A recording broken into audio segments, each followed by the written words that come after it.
DMTV Info, votre chaîne d'information en temps réel. La politique, la santé, le sport, les faits de société, la musique, les rumeurs et bien plus encore. Vous découvrirez cela dans notre chaîne DMTV Info.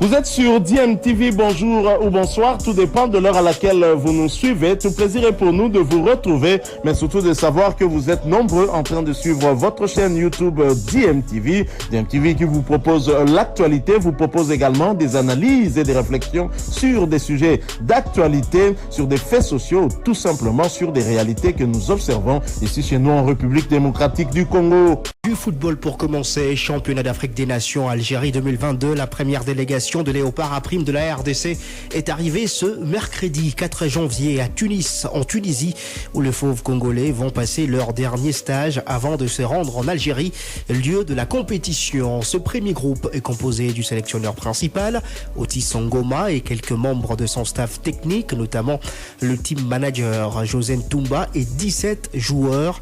Les 11 joueurs restants devraient arriver vers 22h, heure de Tunis et de Kinshasa. Au cours de ce dernier stage, les Léopards de la RDC livreront un match amical contre la Libye le 7 septembre. Ça sera le dernier match de fixation avant leur entrée en lice au Chan le 14 janvier 2023 contre l'Ouganda à partir de 17h juste heure de Kinshasa. Et justement la Libye, un sparring partenaire dont les profils ne correspondent à aucun adversaire des Léopards pour le premier tour, mais ce choix a été fait sur base de quoi? La question a été posée à Otis Ngoma, on écoute sa réponse. La Libye, nous aujourd'hui on se retrouve dans une situation qui est pas de chercher les profils de l'Ouganda ou de la Côte d'Ivoire ou du Sénégal. On y était avant. Quand on devait partir en Turquie, on avait trouvé des adversaires à la taille des équipes qu'on va rencontrer. On voulait jouer là-bas contre la Gambie, qui avait un profil d'Ouganda. Et puis le deuxième match, c'était une équipe mixte qui avait le profil Sénégal, Côte d'Ivoire. Mais là, maintenant, on est pressé.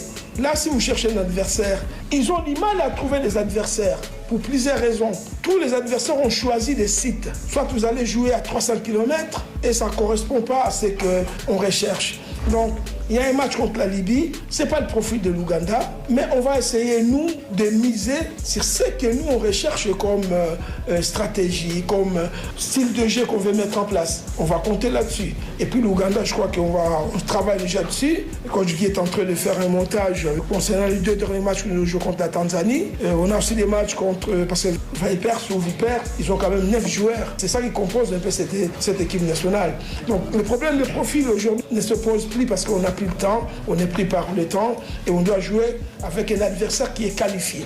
Voilà, c'était là le coach Otis Ngoma, sélectionneur principal de l'équipe nationale à prime de la République démocratique du Congo. Oui, la Libye est qualifiée pour cette édition du Chan. D'ailleurs, cette équipe libyenne se trouve dans le groupe A, le groupe du pays organisateur. La Libye jouera le match d'ouverture contre l'Algérie. Ça sera le 13 janvier prochain. La RDC n'est pas le seul pays du groupe B à passer son dernier stage en Tunisie et surtout à affronter la Libye en amical. L'un de ses premiers adversaires dans cette compétition, la Côte d'Ivoire a aussi joué un match amical contre la Libye. Les éléphants à prime se sont imposés hier mardi devant les chevaliers de la Méditerranée sur le score d'1-0 grâce à William Karamoko qui a inscrit l'unique but du match à la 72e minute. La Côte d'Ivoire jouera un deuxième match amical le 9 janvier contre la Mauritanie. Ça sera toujours à Tunis. Et concernant l'effectif des Léopards à prime de la RDC, le coach Otis Ngoma a retenu 3 latéraux gauche, en tout cas s'il faut tenir compte de leur utilisation en club, à savoir Ernest Luzolosita de Mazembe, Shadrack Bokaïsaka de Lupopo et Patou Ebunga Simbi de V-Club. Mais le sélectionneur Otis Ngoma compte utiliser Patou Ebunga autrement, selon ce qu'il a dit lors de la dernière conférence de presse qu'il a tenue à Kinshasa. On l'écoute. Pour moi, depuis des années, j'ai toujours dit Ebunga, ce n'est pas vraiment un latéral. Ebunga, c'est un piston, c'est un joueur de couloir. Et quand vous regardez très bien comment je bâtis souvent avec club, mais j'utilisais souvent les montées d'Ebunga. En gardant Ricky devant, qui ne défend pas, Doxa, Onezito, jouer la couverture là-bas, 2 contre 2, 1 contre 1, et Ricky ne vient pas. dans le couloir des Bunga, quand Regipra, Makou souvient, Zadio, on marquait nos buts comme ça. C'est un très bon joueur, il est efficace entre nos 30 mètres et les 30 mètres de l'équipe adverse.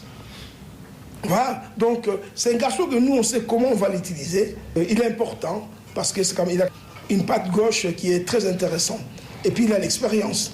Là où Kangalombo ou Bola Lobo, lui va te faire quelque chose de sérieux, un centre étendu. C'est un très bon joueur. Donc pour nous, on ne se plaint pas. C'est un garçon qui va venir avec nous et qui va nous aider au niveau de la discipline qu'on peut mettre dans le groupe. Voilà, c'était la Otis Ngoma, une fois de plus, sélectionneur principal de l'équipe nationale à prime de la République démocratique du Congo. Je vous rappelle le programme de la RDC lors de la phase de groupe de cette édition du CHAN. Le 14 janvier, la RDC affrontera l'Ouganda à 17h. Le 18 janvier, la RDC affrontera la Côte d'Ivoire à 17h pour la deuxième journée. Et puis pour terminer la phase de poule, la RDC affrontera le Sénégal le 22 janvier à 20h. Et tous les matchs de la RDC se joueront dans la ville côtière d'Annaba, située au nord-est de l'Algérie, à 536 km de la capitale Alger. Football toujours en temps provincial de football de Kinshasa. La 14e journée du groupe A se jouera demain avec 7 rencontres prévues dans 3 au terrain Oudjana. À 9h, Iseka sera face à Roby. À 11h, Fonac matchera la formation d'Agi vainqueur. Et puis à 15h, Saint-Christian sera face à la formation de l'AC Oudjana. 4 autres rencontres sont prévues au terrain de la police nationale congolaise de Lemba. À 9h, Kratos va matcher la formation du RC Bumbu. À 11h, le FC Piwi sera face à la formation des As. À 13h juste, l'AC Monzo sera face à la formation de New Canon. Et puis à 15h, il y aura match entre Quito Sport et AC Lega. On va boucler ce journal des sports par du basketball. Un peu plus d'un mois seulement nous sépare de la dernière fenêtre des éliminatoires de la Coupe du Monde senior messieurs en Afrique 2023, prévue du 24 au 26 février au Caire en Égypte pour le groupe de la RDC, le groupe E, et à Luanda pour le groupe F. Les Léopards, vous le savez, sont mal barrés après avoir perdu leurs 3 matchs de l'avant-dernière fenêtre disputée en Tunisie. C'était à la fin du mois d'août dernier. On va écouter le sélectionneur adjoint de l'équipe nationale de la RDC, coach Piero Ilunga, qui nous avait accordé justement une interview après ces 3 matchs perdus par la RDC. Il garde quand même espoir pour une potentielle qualification de la RDC au mondial. On était venu ici pour chercher les victoires et voir si on pouvait déjà confirmer notre qualification ou faire déjà un pas de plus. Et voilà qu'on est pour le moment avant-dernier de notre groupe. Donc on est 5e sur 6. Et même le Sénégal qui était derrière nous en ce moment est devant nous parce que le Sénégal a gagné 3 matchs d'affilée. Et surtout dans notre groupe, on avait déjà une équipe qui n'avait pas de défaite, qui est le Soudan. On avait une équipe qui avait une seule défaite, qui est l'Égypte. On avait la Tunisie qui était en égalité avec nous, mais qui vient de se positionner devant nous. Donc directement, on rentre en 5e position et nous espérons continuer à travailler et chercher 3 victoires pour la prochaine fenêtre et voir les calculs à la fin de la compétition. Il y a cette dernière fenêtre qui aura lieu au mois de février. 3 matchs, 3 victoires obligatoires. Est-ce possible avec cette équipe nationale de la RDC au regard de ces mêmes adversaires que vous avez rencontrés ici? Ça nous a permis d'étudier les adversaires, bien qu'eux aussi ne vont pas croiser les bras. Voilà, c'était la Piero Ilunga, qui est coach adjoint de l'équipe nationale senior monsieur de basketball de la République démocratique du Congo. La RDC affrontera le Cameroun le 24 février avant d'affronter le Soudan du Sud. Ça sera le 25 février. Pour terminer, la RDC affrontera la Tunisie. Ça sera le 26 février. Tous ces matchs se joueront au Caire en Égypte. Merci.